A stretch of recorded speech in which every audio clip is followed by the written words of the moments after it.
믿음대로 됩니다. 말하는 대로 됩니다. 기도하는 대로 됩니다. 네, 지금 계속해서 로마서를 살펴보고 있습니다. 1장에서는 복음을 강력하게 선포한 후에 2장과 3장에 걸쳐서 이제 모든 사람은 죄인에 불과하다. 심지어 율법을 가지고 있는 유대인이라 할지라도 죄인이고 율법을 행함으로는 도저히 의로움에 이를 수 없다는 것을 가르치고 있습니다. 오직 예수 그리스도를 믿음으로 의롭다 하심을 받게 된다는 것이 지금까지 저희들이 들었던 말씀입니다. 사랑하는 성도 여러분, 예수 그리스도를 믿음으로 의롭다 하심을 받는다는 그 말씀은 어떤 의미가 있을까요? 한번 상식적으로 생각해 보시기 바랍니다. 의로움이라는 것을 얻기 위해서는 어떤 것을 해야 되겠습니까? 세상에서 의인이라는 사람은 어떤 사람입니까? 사람들이 의롭다고 의인이라고 말해주는 사람은 어떤 일을 하는 사람일까요? 얼마 전에 선풍적인 인기를 끌었던 신과 함께라는 영화가 있습니다.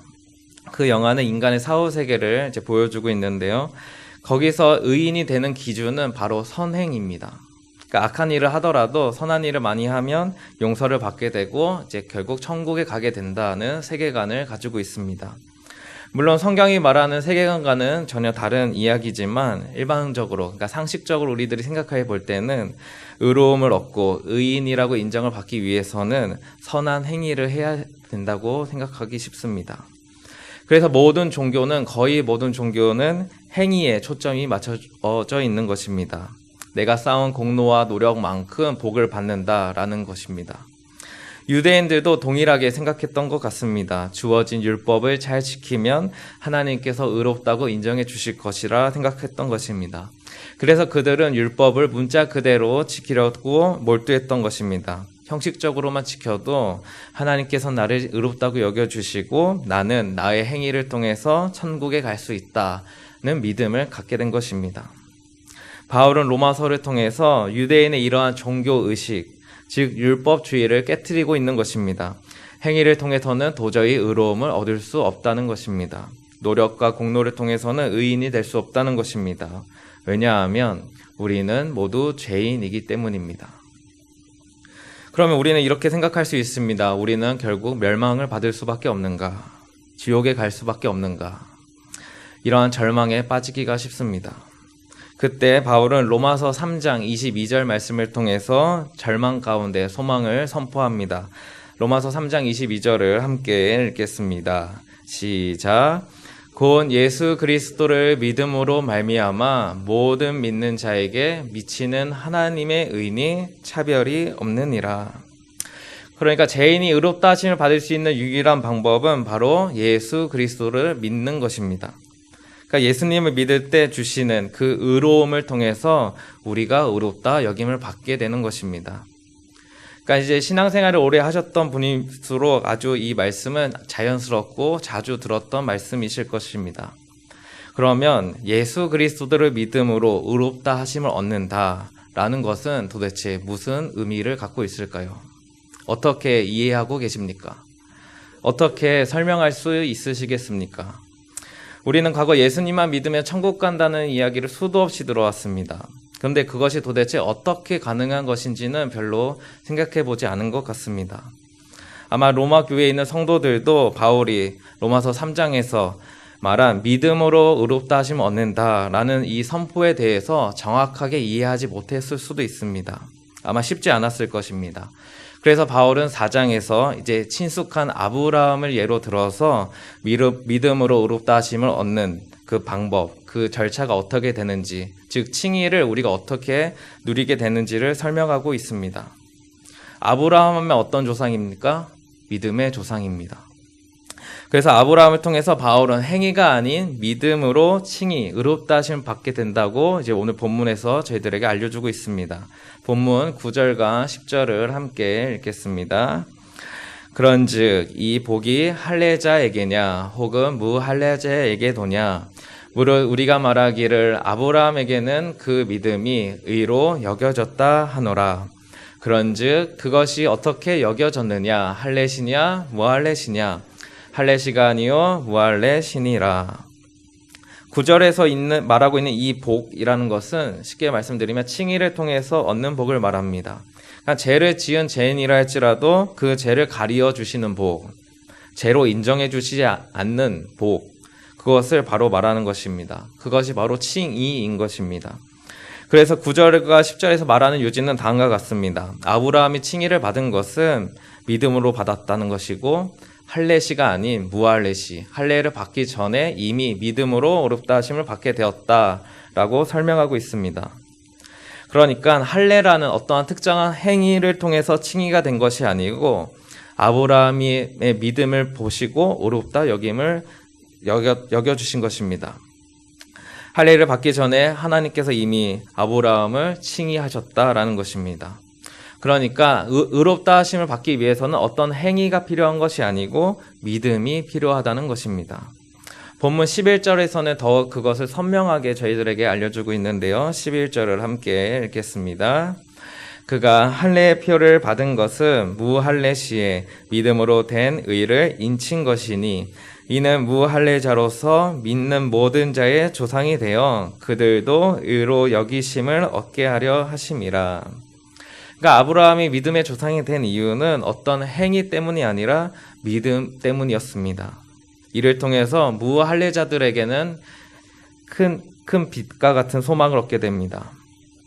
바울 당시 이방인 그리스도인들이 있었습니다. 이 사람들은 할례를 받지 못한 자들이었습니다. 그래서 그들에게는 늘 의문점을 가지고 있었을 것입니다. 나도 할례를 받아야 되는 것은 아닐까? 왜냐하면 구약 성경에 기록되어 있기 때문입니다.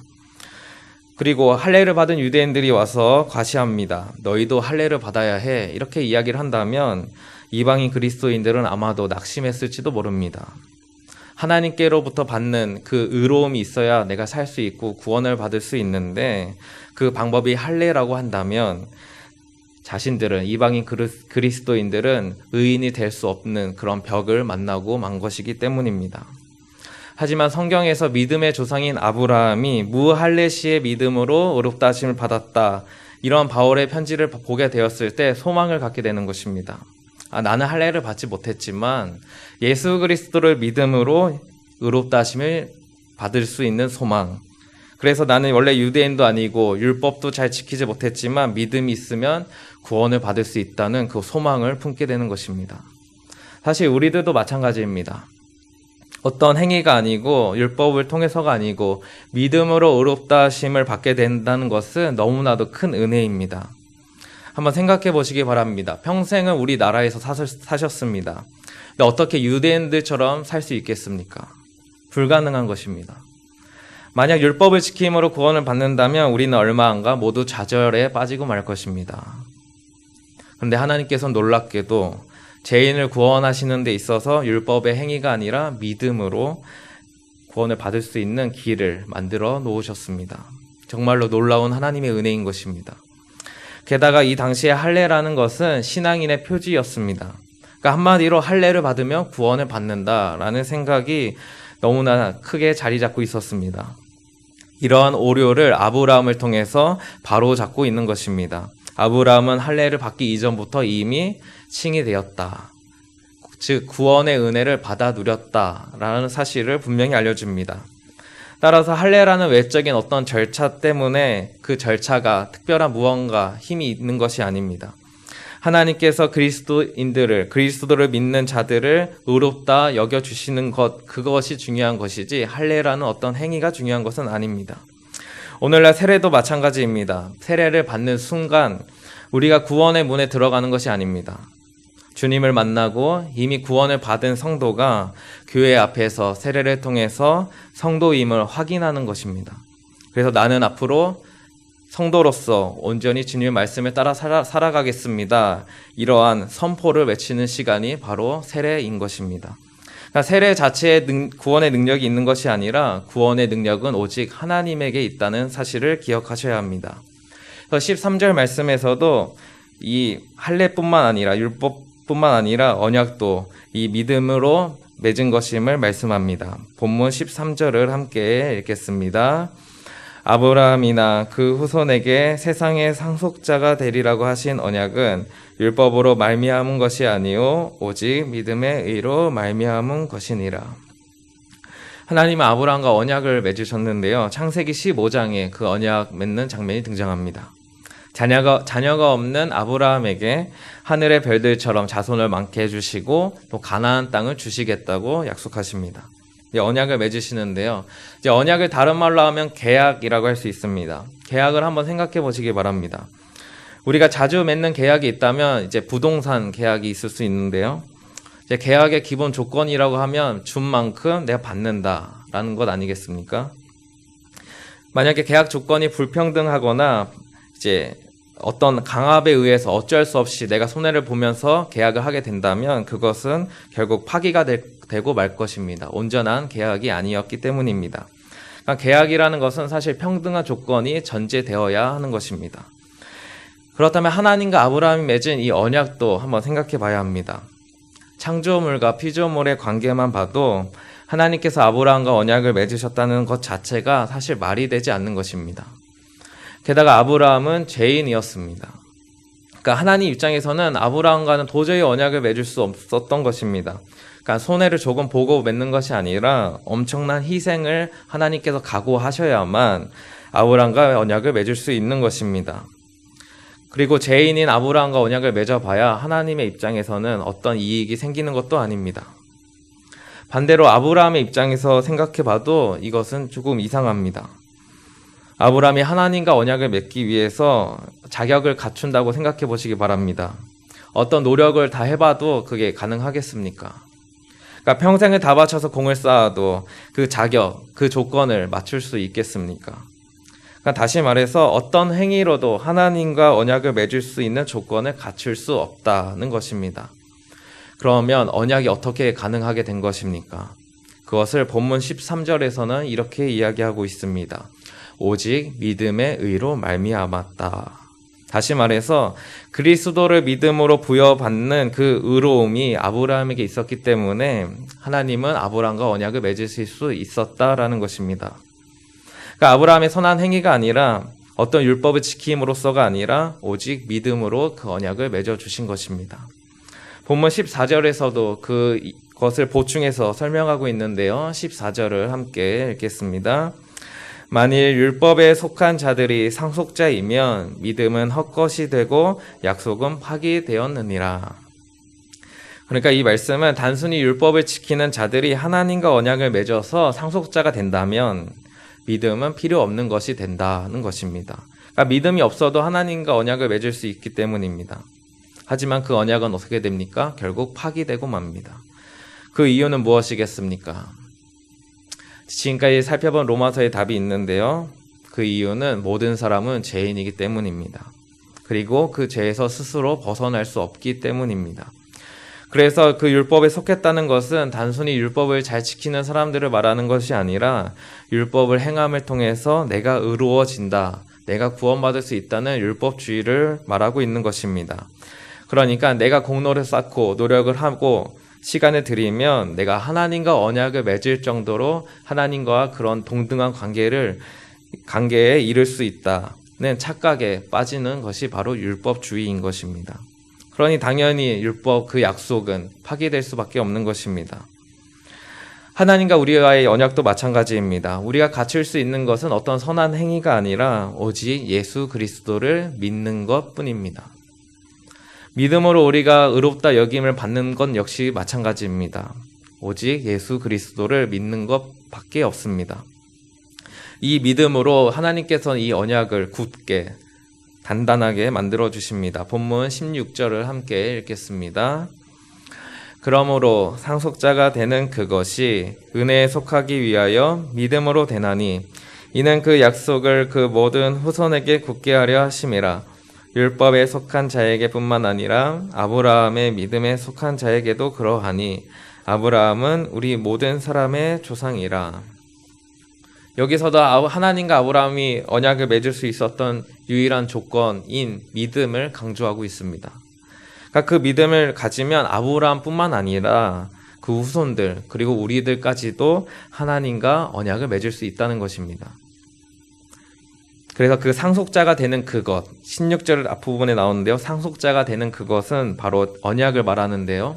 그 언약은 어디에 속한다고 말합니까? 은혜에 속한다. 한마디로 언약은 은혜라는 것입니다. 하나님과 아브라함이 언약을 맺을 때가 언제인지 생각해 보시면 이게 얼마나 큰 은혜인지 저희들에게 다가옵니다. 아브라함이 이삭을 바치려던 그 순간, 그 모습을 보시고 언약을 맺으신 것이 아닙니다. 아브라함이 하나님을 전적으로 신뢰하고 있을 때 하나님께서 아브라함과 언약을 맺으신 것이 아닙니다. 창세기 16장을 보시면 아브라함은 하갈을 통해서 이스마엘을 낳게 됩니다. 아까 제가 한번 말씀드렸다시피 창세기 바로 앞장인 15장에서는 언약을 맺었습니다. 그런데 그 얼마 후에 하나님을 온전히 신뢰하지 못하고 인간적인 방법으로 아브라함은 그 이스마엘을 낳고 맙니다. 한마디로 불신앙의 모습을 보여주고 있습니다. 이처럼 아브라함의 신앙은 아직 온전하지 못했음을 보여주는 것입니다. 그럼에도 하나님은 아브라함과 언약을 맺으셨다는 것입니다. 그렇기 때문에 저희들에게는 큰 은혜가 됩니다. 우리의 어떤 대단하고 훌륭한 업적을 통해서 그것을 바탕으로 언약을 맺으시는 것이 아니라 우리의 죄인된 그 모습을 그대로 아시고도 언약을 맺어 주셨기 때문입니다.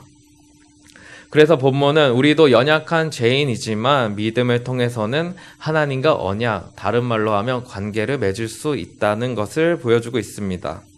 그럼 저희들에게 맺어주신 언약은 무엇이 있겠습니까? 저희들이 잘 알고 있는 말씀인데요. 요한복음 1장 12절을 함께 읽겠습니다. 영접하는 자, 곧 그 이름을 믿는 자들에게는 하나님의 자녀가 되는 권세를 주셨으니. 결국 여기서도 무엇입니까? 믿음입니다. 믿음이 있어야 하나님의 자녀가 되는 것입니다. 믿음이 없으면 그 어떤 선한 행위를 한다 할지라도, 율법을 다 지켜 행한다 할지라도 하나님의 자녀가 될 수 없다는 것입니다. 오직 예수 그리스도를 믿는 믿음뿐이라는 것입니다. 그럼 여기서 우리는 한 가지 질문을 던져야 합니다. 그러면 지금까지 제가 계속 말했던 그 믿음은 무엇일까요? 의롭다 여김을 받을 수 있는 유일한 방법인 예수 그리스도를 믿는다라는 것은 도대체 무엇일까요? 본문 17절을 함께 읽겠습니다. 시작. 기록된 바 내가 너를 많은 민족의 조상으로 세웠다 하신과 같으니 그가 믿은 바 하나님은 죽은 자를 살리시며 없는 것을 있는 것으로 부르시는 이시니라. 그러니까 17절에서 아브라함이 믿은 바는 무엇입니까? 하나님이 죽은 자를 살리시고 없는 것을 있는 것으로 하시는 분임을 믿었던 것입니다. 그러니까 죽은 자를 살리신다는 것은 생명은 하나님의 손에 달려 있다는 것을 인정하는 것입니다. 그뿐만 아니라 영적으로 죽은 우리도 살리시고 구원하신다는 것입니다. 그래서 죄에서 나를 구원하실 분은 하나님밖에 없다는 것이 바로 믿음입니다.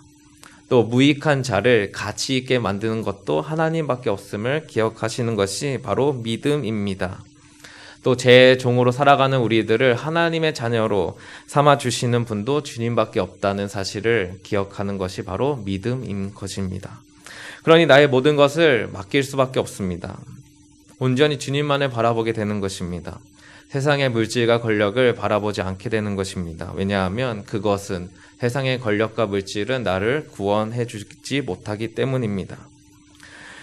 바울은 오늘 본문 다음 구절들을 통해서 이제 아브라함의 믿음이 무엇이었는지를 좀 더 자세하게 가르쳐 주고 있습니다. 그러니까 이제 다음 주 설교를 통해서 아브라함을 의롭다 여겨주시는 믿음이 무엇인지 자세히 알게 되실 것인데요. 살아가는 성도 여러분, 이처럼 주님의 은혜는 정말 놀라운 것입니다. 그러니까 쉽게 말씀드리면 죄인을 의인으로 인정해 주시기 때문입니다. 더 놀라운 것은 우리를 의롭다 여겨주시기 위해서 우리에게 요구하시는 것은 사실 아무것도 없습니다. 기준을 만들어 놓고서 그것을 채우라고, 그것을 지키라고 말씀하지 않으십니다. 그보다 먼저 하나님께서는 큰 희생을 감수하셨습니다. 그 희생이 무엇입니까? 바로 예수 그리스도를 이 땅에 보내신 것입니다. 그리고 예수 그리스도는 십자가에서 생명을 버리신 것입니다. 이런 과정이 있었기 때문에 우리를 의롭다고 여겨주실 수 있는 것입니다. 예수님께서 율법을 행하심으로써 얻으신 의가 있습니다. 또 하나님 말씀에 순종해서 십자가에서 죽으시면서 얻으신 의가 있습니다. 그 의로움을 우리들에게 주셨기 때문에 죄인인 우리가 감히 의롭다 하심을 받게 되는 것입니다. 하나님의 자녀가 되는 권세를 얻게 되는 것입니다. 그렇게 이제 우리의 삶은 어떠해야 되겠습니까? 결국 주님밖에 없는 것입니다.